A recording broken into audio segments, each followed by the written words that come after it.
Hello, and this is and my third interview with and Susan Huber. Susan Huber, and nice to meet you, Susan. And this is a little bit different and information, and I need to know, and I mean I want to know about and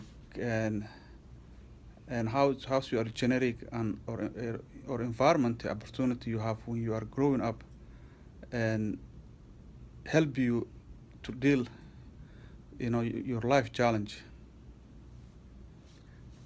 Can you explain a little bit more about yeah, About, your genetic and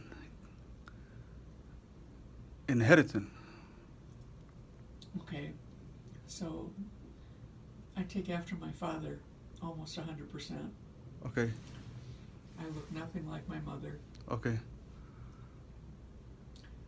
I inherited pretty much everything from my dad. okay. Raised in a middle class environment. Mm-hmm. Um, my brother and I, my older brother and I, were pretty close. Uh-huh. We discuss my parents at great length, Mm. and we don't think they should have had any children. Um, we were very fortunate in our grandparents, Uh-huh. um, and they raised their input was what saved. They were our saving grace. Okay.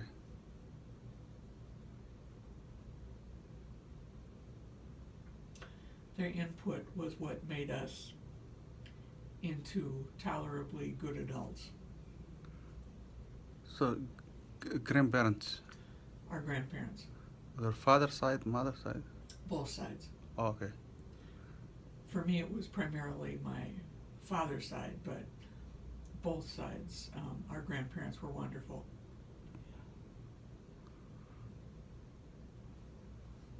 Our parents, not so much. Okay. So you grow up with your parents or your grandparents? Well, we lived with our parents. Okay. But they are busy, and what they do actually, they are working that time. They worked. Um, my mother stayed at home with us until my youngest brother started school, and then she went back to work full time. Uh-huh. She had been going to school for her master's degree while um, we were the older of us, while we were in school. She was working part time and going to school. But when we came home from school, she was home Mm-hmm. and there, but pretty occupied. And then by the time my youngest brother started school and she went to work full time, she and my dad both had evening um, interests that kept them pretty occupied. So they were not very available to us as we grew up. So from the time I was um, in late elementary school Mm-hmm. onward, they were not available. You know, I would have activities after school that my mother was supposed to pick me up from. She'd she would frequently forget. Okay. Because she's busy some school or Well, doing something and she'd just forget. forget. I remember sitting around waiting and waiting and waiting. And then when I finally call home, Hmm. um, I could hear her in the background when one of my siblings would hand her the phone and say it's Susan, she'd say, "Oh my God, I forgot," and I could hear that. Okay. Yeah. Yeah, that's Not a good feeling. yeah, not good feeling. Yeah, not good. Forgetting. Your parents forget about you. Exactly. Yeah, Yeah. doesn't. Yeah. How old you at that time? Oh, in junior high, so 12, 13. 12, 13. Yeah, you should be. Yeah, remember you. Yeah. Yeah, not a good feeling. Yeah, not good feeling. So yeah. So what about your father side? Father. He was engaged. He was somewhere doing something. Not available. Oh, not available. So yeah. Okay. So the grandparents, are they around in same neighborhood? Same city. Yeah. Not the same neighborhood, but the same city. At that point, when we were much younger, they lived in the cities and we lived in well outside the city in small towns, and they would ship us to our grandparents Mm-hmm. on the train or something, and they just send us off for a week or two at a time in the summertime. And we have wonderful memories of those times. Yeah. I mean, yeah, very interesting. Yeah. Yeah. So you develop like taking care of yourself that time Yes. very much, because if parent not available, you have to survive. Even Yes. you are like 12 years old, you have to stay away trouble. And Or um, get in trouble. I Yeah. didn't care if I got caught. oh really? So I assessed the penalties before I would do something and would decide whether or not the penalty was worth the activity, and so I wouldn't care if I got caught. oh, you get some kind of trouble, fight or something like that? Well, not fight, but I would do what I was told I couldn't do. Yes, some prohibited activity. Um, all they had to do was tell me no, and it was the next thing I wanted to do. Oh. And frequently it was the next thing I did. Yeah, because if there's no parent available, no an adult available around you, cannot. And your kid, I had a room in the basement. I know how to get out my window. just escape our home. I frequently was out where they had no idea where I was or that I was even out. Oh, but nobody noticed. You just I went out the window. your parent never notice. Exactly. Yeah, that's if they notice about it, it's gonna be something missing. They might report you missing, something like that. But I mean, they're busy. You say about they don't actually. They weren't home. Yeah, they weren't home. Yeah, because they're not gonna check time, or check your bed, if you're still there. Exactly. Yeah. So yeah, I mean, seems to me, yeah, kind of like you grow up. Yeah, that kind of environment. Yeah. So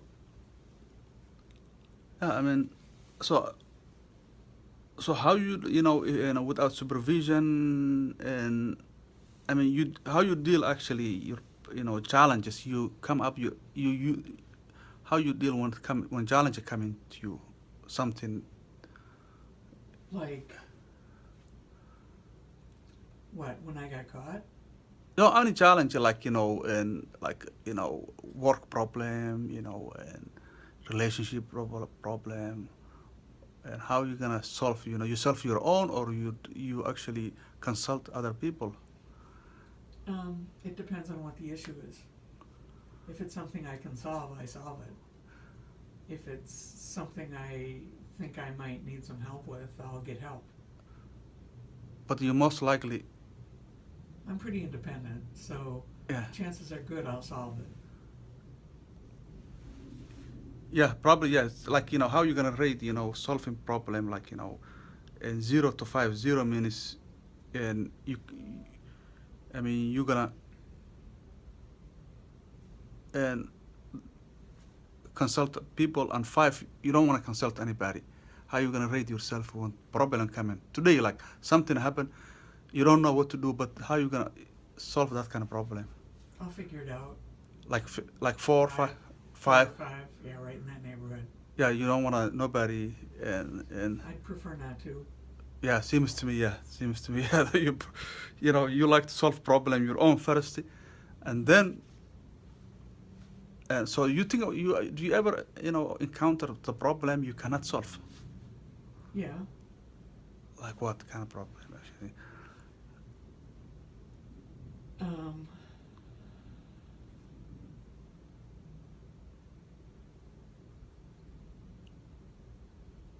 boy, there really aren't that many that I can't figure out.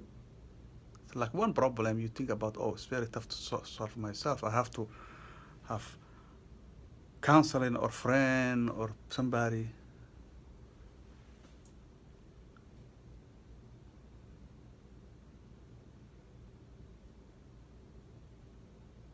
Well,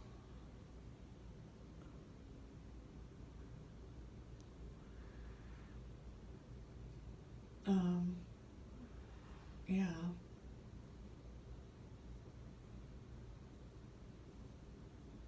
Um, yeah.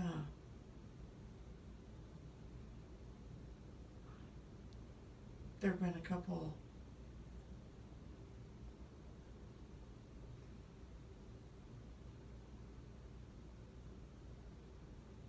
couple of my very good friends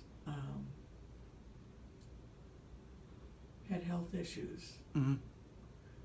that I couldn't do anything about. Yeah, sure, yeah. Because you're not a doctor, yeah. Exactly. Yeah. And they died. Oh, for actually, Kamil, yeah. So you wish you can solve that problem. Well, yeah. Yeah, yeah. So that's kind of beyond of your Way beyond. yeah you're beyond yeah. I think yeah that's kind of thing yeah. I mean Yeah, one of them, um,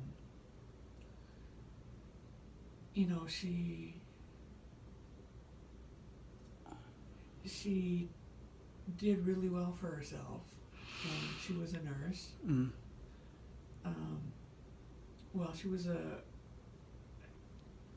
LPN, then she went back to school and she got her RN. So she made pretty good money.